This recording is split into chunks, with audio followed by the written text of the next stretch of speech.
I came across a story in a book called Nasty Endings by somebody called, well, the story was Robert Scott, based on another story by somebody called Judith Gorog.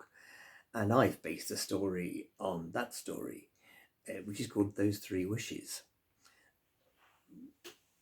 Now, the following story, which is about Patrick and a Spriggan, might also have come from the same genre of bits and pieces of stories. But this one is a bit spooky. Now, once upon a time, there was a girl called Melinda Alice. She was particularly unpleasant. In fact, everybody else behind her back called her Melinda Malice. Malice means really nasty. Melinda Alice was in the top year at primary school, was exceedingly clever, was really quite pretty, was really good at sport, seemed to impress all the teachers, but actually was really mean and horrible to everybody else. In fact, she had lots of friends, not because people liked her, but because they were afraid that they would get picked on if they weren't her friend. An example, one day there was a new girl in the class called Connie. Connie came in and Melinda Alice said to her, "What's your name then?" She, "Constance. I'm called Connie." Connie, short for contamination. Everything she touches will be disgusting, said Melinda Alice. She even picked up a piece of Connie's work, took it over and dropped it into the bin. "Don't touch that, it's contaminated. It's done by Connie, contamination." And people joined in, and poor Connie sat in the corner and cried. But then that was Melinda Alice. And people didn't seem to do much about it because Melinda Alice was just like that. Now, one day, the class teacher said, "We've got something special happening next week. The school's taking part in a national mathematics competition. And we're all going to take the test. And then the winner will get the prize and we'll go up to London and compete with all the other schools." Melinda Alice just sat there and went, "Well, that's me, isn't it? I shall practice hard all week. I shall do my revision, and of course I shall win."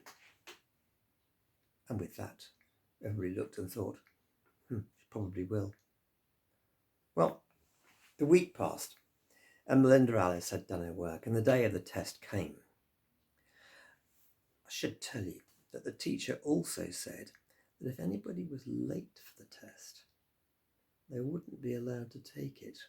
In fact, they wouldn't even be allowed to come into the classroom. Bear that in mind.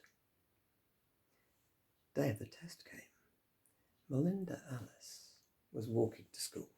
She had plenty of time when she saw a snail crossing the path in front of her. Snails, disgusting things. And she lifted her foot to stamp on it. "Oh, don't stamp on me," said a voice.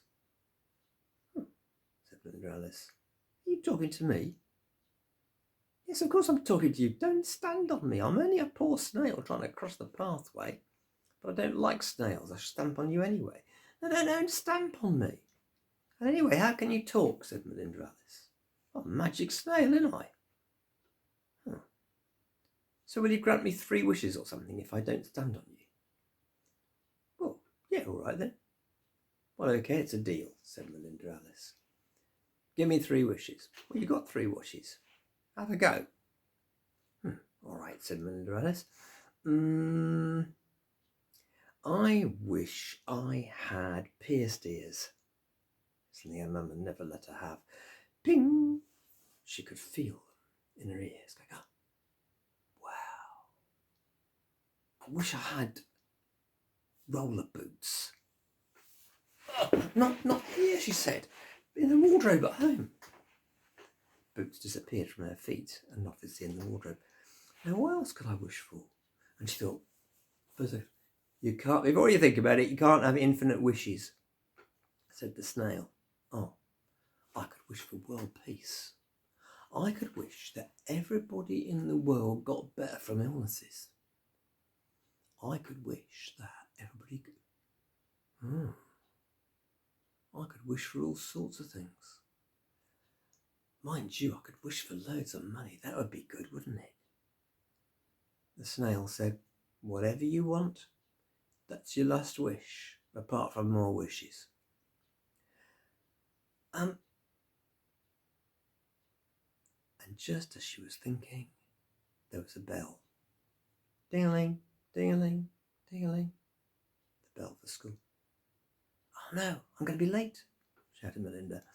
Ran as fast as she could along the road, down to the school, through the school gate, past the office, had to stop to sign in, into a classroom, and the teacher said, I'm sorry, Melinda Alice, you're too late.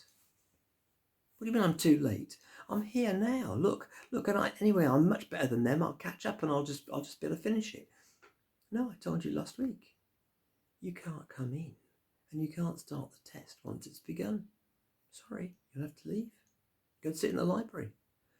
I can't. I was going to win this. That was going to be my test. I was going to go to London. I was going to win the prize.